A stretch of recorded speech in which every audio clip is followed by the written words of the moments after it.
Allez, Besimcha B'Tov Levav, que Dieu bénisse chacun, chacune, que vite, nos soldats soient délivrés de cette guerre, que cette guerre nous entraîne vers la Géoula Métid V'Ashlema. En attendant, ce qui est important pour nous, c'est de savoir que par l'étude de la Torah, on protège également le pays d'Israël, la terre d'Israël et les Juifs où ils se trouvent. Également nos soldats. Nos soldats nous protègent et on les protège, voilà, par l'étude de la Torah. Donc on doit avoir cette conscience. Sinon, nous-mêmes, on devrait effectivement partir sur le front, se battre. Alors, comme peut-être que c'est pas évident de le faire parce que Dieu n'a pas voulu que ce soit comme ça, alors finalement on se retrouve ici. Donc c'est ici notre front, c'est ici où on se bat, et on se bat contre notre Yetzer Hara avant tout, mais on doit savoir que la guerre est engagée, la dernière guerre, si Dieu veut, la guerre finale, pour entraîner la Géoula, donc on doit tous aller de l'avant. Et ça, c'est que tous les jours on doit rajouter. Ce qui est important, quand on étudie la Chassidut, c'est de savoir que la Chassidut, elle a une définition, c'est l'action. Voilà. La Chassidut, c'est pas une Torah qui est faite pour rester là-haut dans les mondes divins. Autrement, la Kabbalah suffisait. Donc la Chassidut, elle reprend un enseignement du Zohar qui est Aïkar ou Amassé, l'essentiel c'est l'action, et elle en fait finalement un cheval de bataille, comme on dit, puisqu'on est en termes de guerre. Ce cheval de bataille nous permet d'aller de l'avant, de remplir notre shlichut, notre mission dans ce monde, et comme ça d'avancer, et également de terminer le travail qu'on a engagé dans les vies précédentes. Voilà. L'idée du Rabbi, elle est simple. Aujourd'hui, on est là pour tout terminer. C'est pour ça que le Rabbi nous demande d'étudier Chitat, le Rabbi Rayas a déjà engagé les choses, et le Rabbi a rajouté le Rambam. Parce qu'avec le Rambam, donc Chitat, c'est le Teilim, le Tanya, et puis le Chumash avec Rashi. Okay, donc on va passer toute la Torah avec le Rashi. C'est important puisque le Rashi, c'est celui qui nous explique toute la Torah finalement. Au moins dans son premier sens. Et ensuite, le Rabbi a rajouté également le Rambam. Par le Rambam, on étudie toutes les halachot. D'accord ? Donc les halachot, pas seulement les halachot qui sont... Les halachot, ça s'appelle en hébreu Yom Yom, de tous les jours, mais les halachot qui sont jusqu'à l'époque du Mashiach, y compris la définition de qui est Mashiach. Voilà. Et de là, effectivement, notre vie a changé dès que l'on a compris que le Mashiach devait descendre de David, il devait étudier la Torah jour et nuit, et pousser tout le peuple juif à faire Torah et Mitzvot. Donc ce Mashiach-là, on le connaît, il y a des affiches de lui dans le monde entier. C'est le Rabbi Melech Mashiach, c'est un engagement qui est pris dans la Nefesh, et désigner le Mashiach, c'est faire un pas en avant vers la Géoula. Parce que quand le Mashiach est intemporel, bon, c'est comme si on dit, ils viennent le Mashiach, mais pas de mon temps, comme disaient les Tanaïm. Donc aujourd'hui, on ne peut plus vivre comme ça. Le Rabbi nous a éduqués à Teref Omiyan Mamash, immédiatement. Donc on peut dire que le Teref Omiyan Mamash, immédiatement, est un peu périmé. Non, pas du tout. Justement, cette formulation, elle est immédiate, elle est intemporelle, elle est à chaque instant de notre vie. Et autrement que ça, on ne peut plus se contenter de nous dire on a une date de la Géoula, on s'en fiche pas mal, du moment que ce n'est pas immédiat, ça vient contrecarrer mon envie de Géoula. Donc en fait, et le Rabbi l'a désigné, quand quelqu'un lui a dit si Dieu veut, demain matin on sera dans la Géoula, le Rabbi a dit quoi ? On sait qu'on va passer toute la nuit dans l'exil. Donc voilà, effectivement, immédiatement c'est ce que l'on veut, c'est ce que l'on comprend même des enseignements du Rambam. Et le Yehudi a non seulement la mitzvah à Manat Elokut d'avoir la foi en Dieu, mais comme on le verra dans le Chovat Alevavot, le Bitachon B'Hashem. On est sûr que Hashem va nous délivrer. Le fait d'être sûr que Hashem va nous délivrer, c'est la même notion qui fait qu'on est sûr que Hashem s'occupe de notre parnassa, nous donne tous nos besoins. On ne doit pas s'inquiéter outre mesure. Hashem nous accompagne chaque jour dans notre vie, et souvent, les derniers temps, on s'aperçoit que des juifs simples sont un peu comme le Baal Shem Tov, qui lui s'en remettait à Dieu pour des choses comme ça. Et aujourd'hui, dans le fait que l'on soit dans un pays qui est en guerre, un pays qui est sans dessus-dessous, un pays où le Rabbi a désigné que le pays où il devrait y avoir le plus d'aide sociale, c'est Israël, parce que les Juifs viennent du monde entier, et ils arrivent souvent démunis en fait, parce qu'ils ont tout abandonné, ils ont laissé leur situation, ils ont tout laissé. Donc quand ils se retrouvent dans un pays où ils ont des difficultés à s'intégrer à cause de la langue, à cause de la mentalité, à cause des qualifications professionnelles, etc., évidemment, il faudrait les aider. Est-ce qu'il y a cette aide ? A priori, on n'a pas l'impression qu'au niveau officiel, il y a une aide de cette manière-là. Mais alors on se rend compte que Dieu, lui, par contre, il est là. Eretz, la terre sur laquelle est né Hachem Elokecha ba, où les yeux de Dieu sont du début de l'année à la fin de l'année, c'est la terre d'Israël. Voilà. Et dans cette terre, il y a eu des miracles, et il y a de nouveau des miracles. L'un des grands miracles, je ne le dis pas bien, on dirait, l'un des grands miracles qu'il y a eu, c'était à Hanouka. Et à Hanouka, le miracle de Hanouka, on va dire, c'est un miracle immense. C'est quoi? On va dire, c'est le fait qu'on ait gagné la guerre, non?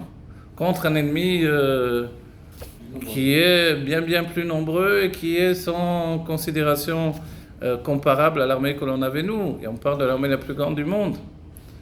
On dit non, c'est pas ça le miracle de Hanouka. Ah bon, c'est quoi là? C'est la petite fiole d'huile. On va dire, tu rigoles. C'est-à-dire que tu penses que la petite fiole d'huile, c'est ça le miracle? Mais oui, on n'a pas fixé le miracle sur la guerre contre les hellénistes et contre les Grecs. On n'a jamais fixé le miracle de Hanouka sur ça.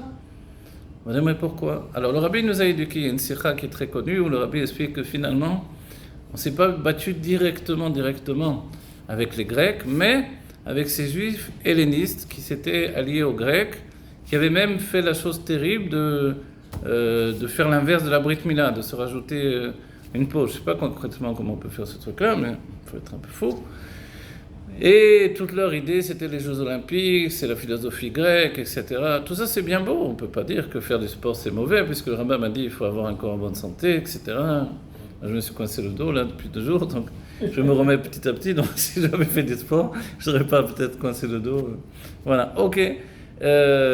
Évidemment, c'est bon, et ça fait partie du service de Dieu, nous dit le rabbin. Donc, bravo les Jeux Olympiques. Les gens se dépassent. Il y a même des gens qui sont infirmes et qui font les Jeux Olympiques aujourd'hui. C'est extraordinaire. Il manque des bras, des jambes, et quand même, c'est des athlètes. Voilà. Donc, la volonté, la généralité de la Torah, en davar omer lifnei ratzon. Rien ne résiste à la volonté. Ok. Donc, on va dire, c'est bien la Grèce. La philosophie grecque, est-ce que c'est imbécile? Pas du tout. Les premiers à avoir parlé des atomes, c'est les Grecs. Les premiers à considérer, finalement, la science vraiment comme quelque chose de réfléchi jusqu'au bout, c'est les Grecs, a priori. Et leur philosophie, elle n'est pas du tout bête, elle est très profonde. Si bien que le rabbin nous dira même sur Aristote, en français, donc en hébreu on dit Aristote, sur Aristote, qu'en fait, il était aussi intelligent que les Tanaïm. On dit, nous, quand on entend les Tanaïm, on sait que c'est un cerveau supérieur. On dit Rabbi Akiva, son intelligence, c'est Rabbi Eliezer qui dit ça. L'intelligence de Rabbi Akiva, elle est large comme les murailles de Yerushalayim. Voilà, aujourd'hui, on ne se rend pas compte, mais à l'époque, c'était beaucoup plus large que ce qui est aujourd'hui. Et donc, c'est-à-dire, c'est quoi cette intelligence? C'est une intelligence, aujourd'hui, on dirait multidisciplinaire. C'est quelqu'un qui s'intéressait à tout, dans les moindres détails, chaque métier, connaissait l'astrologie, il connaissait les plantes, il connaissait tous les métiers du monde, il connaissait tout cet homme-là. Et c'est bien que le Rabbi a dit, un enseignement des sages, qui dit dans le Yerushalmi, c'est que Rabbi Akiva connaissait toute la Torah. Et le Rabbi dit, mais est-ce que vraiment on peut connaître toute la Torah? Si la Torah elle dit, si le Talmud dit ça, c'est que oui. Mais on parle de la Torah taniglée, la Torah dévoilée. Donc tout le Talmud, tout ce qui va venir dans le Talmud, etc. Parce que Rabbi Akiva, n'oublions pas, c'est ce qui précède l'époque de la Mishnah, c'est les Tanaïm qui ont connu le temple et qui ont continué le judaïsme après le temple. Donc cet homme-là, qui est pour nous un exemple, parce qu'il a commencé très tard à étudier, et qui a vécu jusqu'à 120 ans comme Moshe Rabbeinu, et qui a priori était un Ben Gerim, ce qui s'appelle Ben Yosef, et peut-être guerre lui-même, d'après la compréhension des choses, certainement qu'il a pris le milieu avec son père. Alors ce Rabbi Akiva-là, pourtant, il a fait quelque chose d'immense. Qu'est-ce qu'il a fait? Il a fait que jusqu'à aujourd'hui, la Torah, elle est appelée Aliba de Rabbi Akiva, c'est-à-dire une expression de la Torah qui nous dit selon le cœur de Rabbi Akiva. C'est-à-dire que finalement, celui qui est toujours la halacha, c'est Rabbi Akiva. On dit pourquoi? Parce qu'il est machia. Il est machia, vous savez, cette notion baemsa. C'est-à-dire, il est celui qui départage 2 extrêmes. Une extrême, Rabbi Eliezer Agadol, une autre extrême, Rabbi Yoshua ben Tardion. Et lui, il est là entre les deux,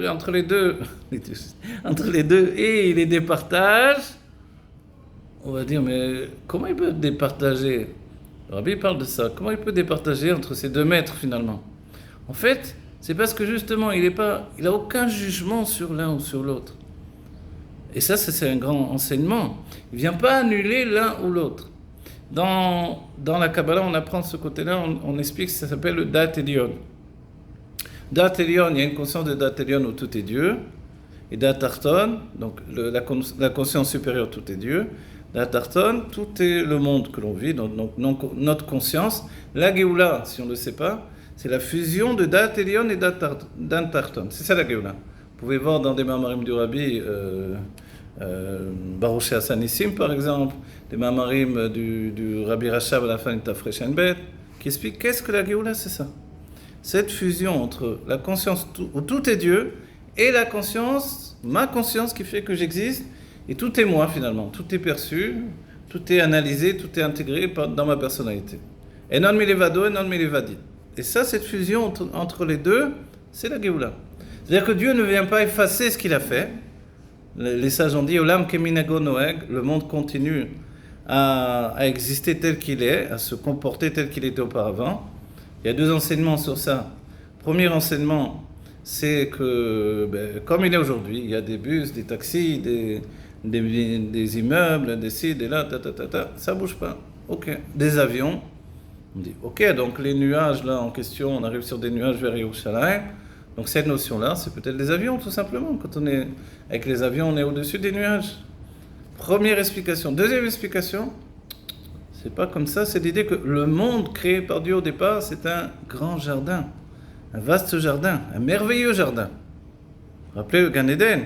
Donc finalement, Olam Keminago Noeg, c'est-à-dire le monde se comporte d'après ses habitudes, c'est que le monde redevient un jardin comme au commencement.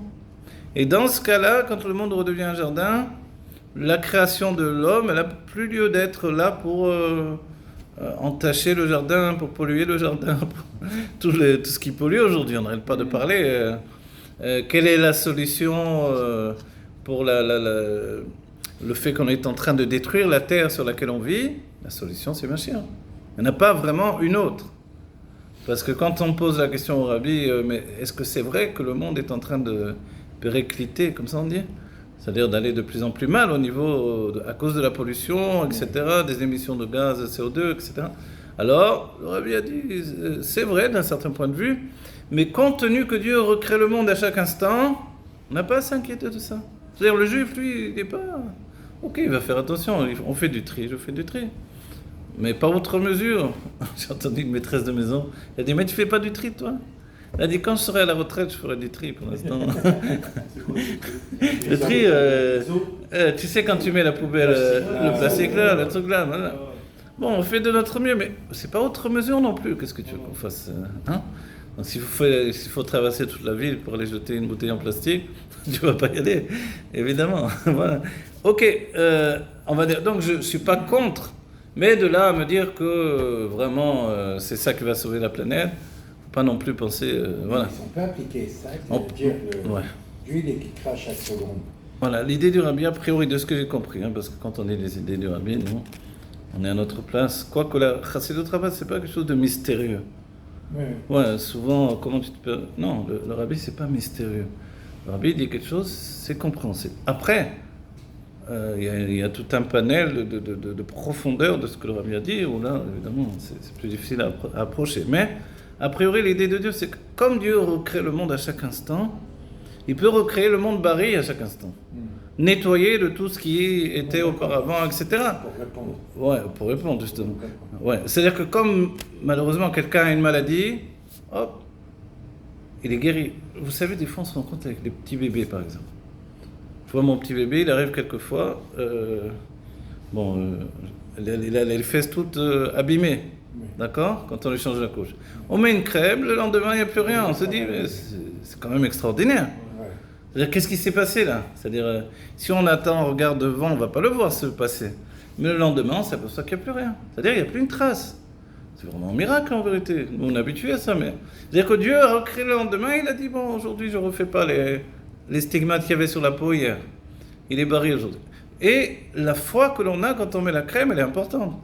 Parce que sinon, pour nous, quand on prend un médicament, on doit se dire, voilà, j'ai pris un médicament, j'ai mal au dos, alors je dois me dire, bon, voilà, que ce médicament, il me guérisse, parce que c'est Dieu qui guérit par le médicament. Il a demandé que l'on écoute les docteurs, mais pas qu'on fasse Avodah Zarah. Avodah Zarah, c'est en pensant que le médicament me guérit, ou m'enlève la douleur. Non, c'est Dieu qui enlève la douleur, c'est Dieu qui guérit. Et le bébé, quand on le fait avec de la foi, que ça va l'aider. Et cette foi que l'on met dedans, c'est ce qui agit en réalité. Et le médicament, il est juste un support sur ça. Donc Dieu crée le monde à certains moments malade, et à certains moments il est guéri. C'est sa décision qui l'emporte, parce qu'il recrée à chaque instant le monde, donc tout peut changer. Et on voit nous-mêmes, on a une douleur, et puis elle a disparu. Voilà, l'eau qui se redéverse, c'est la bénédiction. Les chaim et les bons saints. Shabbat, voilà, je suis arrivé à la choule un petit peu en retard. Et donc j'ai fini mon moussaf un peu plus tard que les autres. Ils étaient déjà en Ilva d'autres. Donc on m'a apporté du vin, un verre du vin, pour faire le kidouche. On me trouve du vin rouge. J'étais content parce que la fois d'avant on m'avait apporté du vin rouge sucré. Et ça me fait mal au ventre, terrible. Je ne suis pas habitué à boire ce truc-là. Voilà, donc ça me fait très mal au ventre. Et c'était du vin sec. J'ai dit, oh merci mon Dieu. Et il y a un enfant qui passe pour prendre des bambins, il m'a tout renversé le vin. Et pourquoi je dis ça? Parce que voilà, j'ai vu, il y avait donc un groupe de Tunisiens à Ilvado, ils sont tous venus dans l'assiette, et ils ont mis les doigts dedans, et ils se sont mouillés, voilà. En fait, moi au départ, je me suis dit, bon, peut-être je vais reprendre le vin, c'est pas grave, l'assiette en bas elle est propre, le verre il est propre. Mais une fois qu'ils avaient tous mis les doigts, j'ai dit, maintenant, bon, ils se le gardent. J'aime les juifs, mais faut pas que ça... Donc on m'a trouvé du vin blanc, j'ai fait avec du vin blanc. Mais je connaissais pour l'Avdallah, mais pas qu'on le fasse tout le temps comme ça. Voilà. Non, mais c'est un tic nerveux, ça. C'est pas, on s'amuse avec de l'eau, on fait comme ça. Ça adoucit le gars en face, il a ouais. Voilà, en tout cas, voilà, on n'a pas le temps de crier, de s'énerver. Tout le monde est content. Bon, voilà, alors, nous, on a commencé à dire tout ça pour Hanouka. Hanouka, ce qui est extraordinaire, c'est que si on a emporté contre finalement, bon, il y a les hellénistes qui sont des juifs, mais on peut dire, mais par cet intermédiaire-là, on a emporté sur toute l'armée. En fait, on souligne que non, c'est pas possible. Pourquoi ?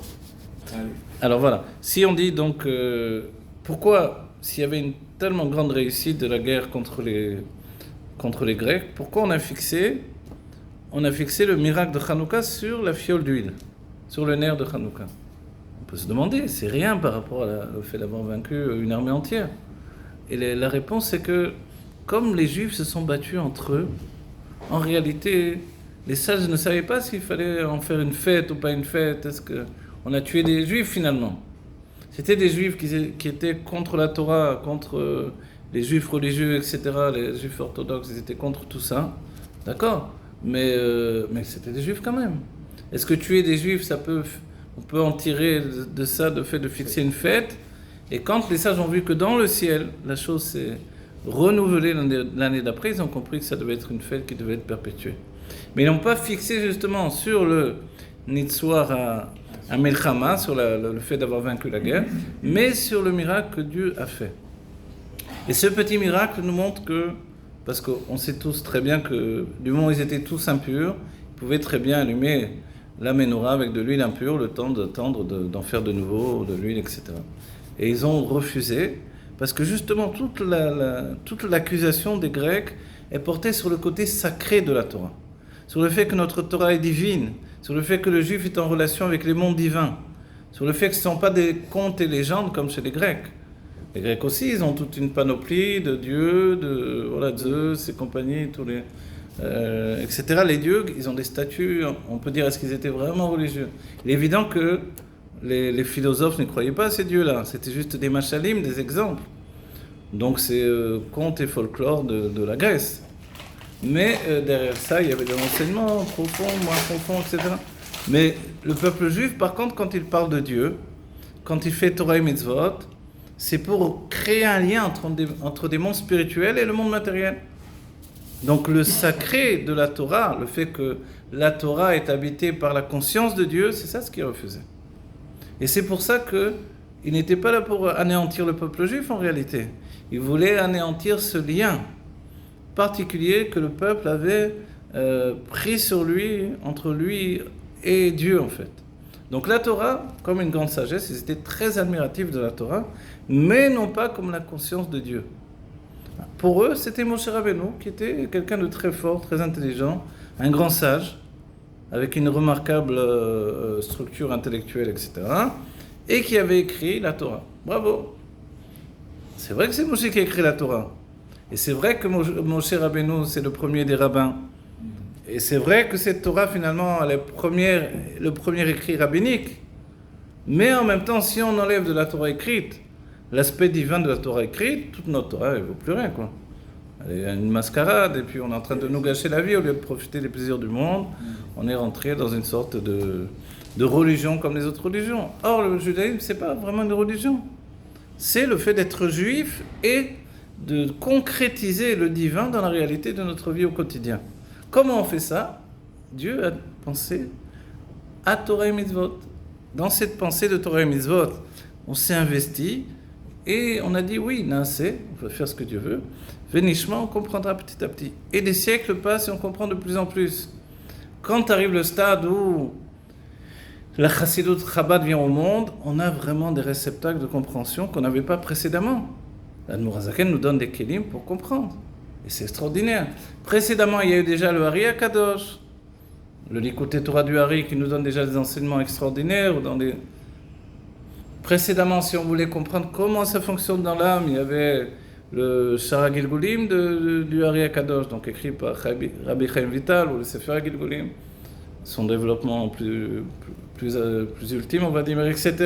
Et le Zohar qui avait précédé. Donc on a eu des outils de plus en plus pour aller vers les mitzvot et comprendre comment l'âme s'investit dans les mitzvot et comment...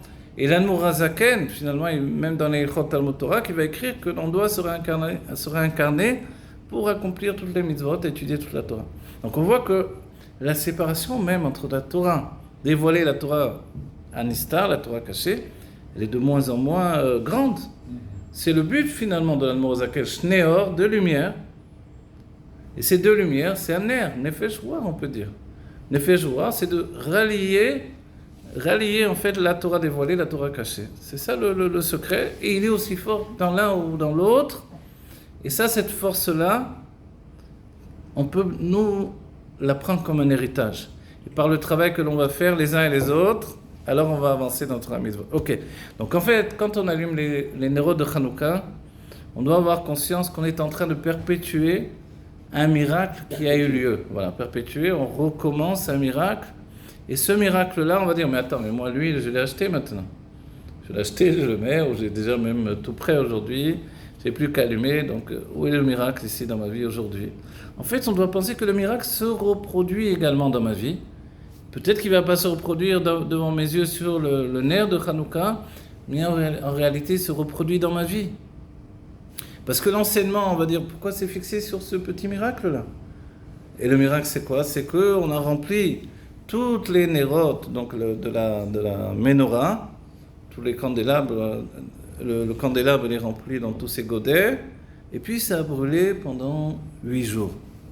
Le fait de brûler pendant 8 jours, le chiffre 8, il est au-delà de la teva, au-delà de la nature. On va dire, mais où est-ce qu'il se place? Si on compte 7, on a 7 sphirotes qui sont liées aux sentiments, Chesed, Gvura, Tiferet, Netzar, Od, Yesod, et puis la Malchut qui est la révélation, le dévoilement de ces sphirotes. Donc la Malchut, c'est comme la parole, l'action, ça nous entraîne déjà vers une expression des sentiments. Donc ok, si on a ça en place, on comprend les 7 branches de la Menorah. Le Kohen Gadol, il est dit que quand Aaron a vu que les Nessim apportaient des korbanot, et lui il a vu qu'il apportait rien pour la Shevet Lévi, alors il a dit, mince, c'est à cause de la faute du Vaudor que je ne suis pas zoré. Et Dieu lui a dit, Shelcha Gadol Mishelahem, de toi, ton accomplissement, ce que tu vas faire, c'est plus grand que ceux qui font eux. C'est quoi? Toi, tu vas allumer les nérotes. Tu vas monter, en fait, les âmes d'Israël, chacune selon tous les shvatim, selon toutes les tribus d'Israël. Et il y a a priori 7, on va dire on a 12, mais là c'est 7, c'est 7 conduits de vitalité. On est différents les uns des autres. Il y a celui qui est Chesed, il est relié par exemple à Reuven. Reuven c'est la Chochma. Celui qui est Shimon, alors il est lié à la Gvura, à la rigueur. Shimon c'est la Shmia, donc c'est la Bina, etc., etc. Chacun on est différent. Yehuda c'est la Malchut. Donc on voit, et le huitième, d'où il vient ce huitième? Vous vous rappelez ce qui est dit, Beersheba. On sort de Beersheba, Yaakov il est sorti de Beersheba, et puis il est revenu à Beersheba. Qu'est-ce que c'est ce Beersheba? Et Abraham aussi, après la Akedah, il va à Beersheba. Bon, c'est si important ce Beersheba? Est-ce que c'est le Beersheba qu'il y a aujourd'hui? Bon, la région, c'est la même région, mais qu'est-ce qu'il y a là-dedans? Qu'est-ce que ça veut dire? Alors, quand on étudie Sha'arei Ora, par exemple, de Rabbi Moshe Gintilia, ou alors d'autres, même Sha'arei Ora, on pourrait dire dans l'Anmoram Saï, en tout cas dans les Mamarim, Beersheba, c'est le puits des 7. Les 7, on connaît. C'est les 7 mesures de sentiment qu'on vient de dire, plus la malchoute. Donc, 6 mesures et la malchoute. Mais le puits lui-même, c'est le 8e. C'est-à-dire que le 8, c'est la bina. C'est comme l'enfant dans le ventre de la mère. Il est au-delà de la nature. Pour qu'une goutte de semence devienne un embryon, un petit bébé qui va grandir, qui va être prêt à venir au monde, qui est déjà fait, pas seulement qui vient au monde avec tous ses membres et tous ses ligaments, avec toute la précision d'un enfant, c'est un miracle extraordinaire, mais il a déjà un caractère. On se rend compte que l'enfant, on va éduquer l'enfant, on va le diriger vers lui-même. Mais il est déjà fait, il a déjà un caractère, il a déjà ses pensées, il a déjà ses opinions, il a déjà tout en lui. On se rend compte que c'est déjà établi quand il est tout petit. Un bébé ne ressemble pas à un autre bébé. Mais qu'est-ce qu'il y avait auparavant dans le ventre de la mère? Les sages nous disent, il y avait un ange qui s'appelait Laïla et qui s'occupait de l'enfant, qui lui apprenait toute la Torah. Et c'est dans le Zohar Shel Ruth, donc le Zohar Hadash, il avait un air sur la tête, il voyait d'un bout du monde à l'autre, il connaissait ses vies passées. On va dire, mais c'est la Géoula en fait, il était dans la Géoula cet enfant. Pourquoi il doit venir au monde? Et pourquoi la Géoula est comparable à la naissance? C'est parce qu'on a dit précédemment, la Géoula c'est de relier le Dat Elion et Dat Tarton. La conscience supérieure où tout est Dieu, et ça c'est l'enfant dans le ventre de la mère, et la conscience inférieure où tout est moi. On dit l'enfant il vient au monde et on dit il a les poings serrés, il veut tout prendre, tout ce qu'il y a dans le monde, il veut tout. Et les sages ont dit mais quand il s'en va du monde, il a les mains ouvertes et il n'a rien pris avec lui. C'est bien qu'on dit qu'on ne peut pas enterrer quelqu'un avec ses richesses comme les Égyptiens. Non, tel qu'on est venu, on repart. On est venu nu, on repart nu. Donc ça veut bien dire que ce que l'on a de plus précieux, c'est le corps. C'est l'âme qui est à l'intérieur. Et ça, personne ne peut nous le prendre. C'est bien que tous les 15 du mois, toutes les veilles de Rosh Chodesh, l'âme revient tout entière dans le corps jusqu'au niveau de la Yechida. Et si on va sur la tombe, on ressent que l'âme est là, vraiment. On ressent une énergie, on ressent une présence très forte. Et ça, c'est pas un hasard, c'est que l'âme est vraiment revenue. Et pourquoi elle revient? Pour qu'il n'y ait pas une séparation entre l'âme et le corps, parce que dans la Géoula, ils vont de nouveau fusionner. Et cette fusion va faire que la vie va être éternelle, une âme dans le corps. Et ça, c'est extraordinaire. On se rappelle, ceci dit, qu'il y a le Minhag Yerushalayim où les femmes et les enfants ne vont pas au cimetière. Voilà. Même le jour de l'enterrement, en vérité. Voilà. Donc, par la suite, si on veut y aller, etc., c'est le libre arbitre de chacun. Si pour quelqu'un c'est une chose triste et ça va entraîner beaucoup de peine, beaucoup de tristesse, il vaut mieux pas trop y aller, évidemment. Si quelqu'un en éprouve un contact et qu'il a conscience que la personne qui est partie, elle est toujours vivante, alors oui, elle y va avec des moments d'échange qui sont très particuliers. Voilà. Et ça, c'est à chacun de choisir, en fait. Voilà. Et évidemment, le jour du Yortzad aussi, l'âme revient également dans le corps. Ces notions où l'âme revient dans le corps, elle est importante pour nous. Ça veut dire que les choses matérielles, elles sont habitées d'une conscience divine. C'est ça que ça veut dire en définitive. Parce qu'on a dit, l'âme divine, c'est de la Elokout, c'est du divin, c'est de la lumière infinie. Qu'elle revienne dans un corps pour l'habiter, lui donner une énergie qui est palpable par les vivants, ceux qui croient qu'ils sont plus vivants que les autres qui sont partis, c'est que comme Dieu est tout, donc la vie est éternelle, c'est ça le secret. Donc c'est vrai qu'il y a une interruption au niveau du corps, parce que le corps a besoin de se ressourcer et de s'attacher à l'essence de Dieu pour revenir dans la Géoula. Donc, mais quand l'âme revient, on peut ressentir l'âme très très fortement à ces moments-là. Et ça nous donne de